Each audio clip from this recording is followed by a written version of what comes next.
Can you please share who and what inspires you and drives you to be so insanely productive at a superhuman level? I was always kind of like a crazy kid, I suppose. I was just very curious about the world and how do we come to be here, what's the meaning of life and all that. And I always had a really intense desire to understand things and learn. I mean, the first company way back in the day, I just wrote software, so I didn't have any money. So I came out to do grad studies at Stanford. I had $100,000 in like student debt and one computer.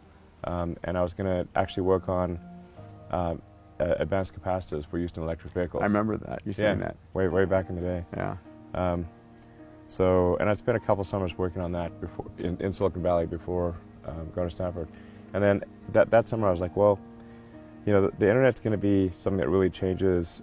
It's going to be one of the biggest impacts on humanity. It's like communication will go from being like osmosis to humanity having a nervous system where you could access any part of humanity's knowledge from anywhere, from any connection anywhere. You could be in the middle of the Amazon jungle and have access to all of humanity's information, more than if somebody was living in the Library of Congress.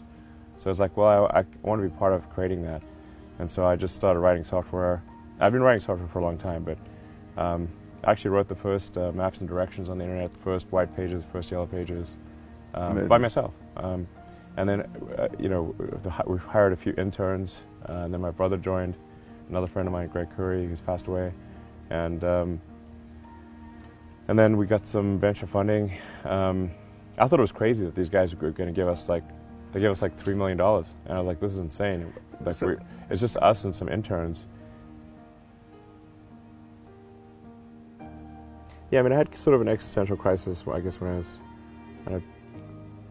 11 or 12 or something, trying to figure out what it's all about, and ultimately came to the conclusion that we don't really know the answer, but if we increase the scope and scale of civilization, then we have a much better chance of understanding the meaning of life and why we're here, or even what are the right questions to ask.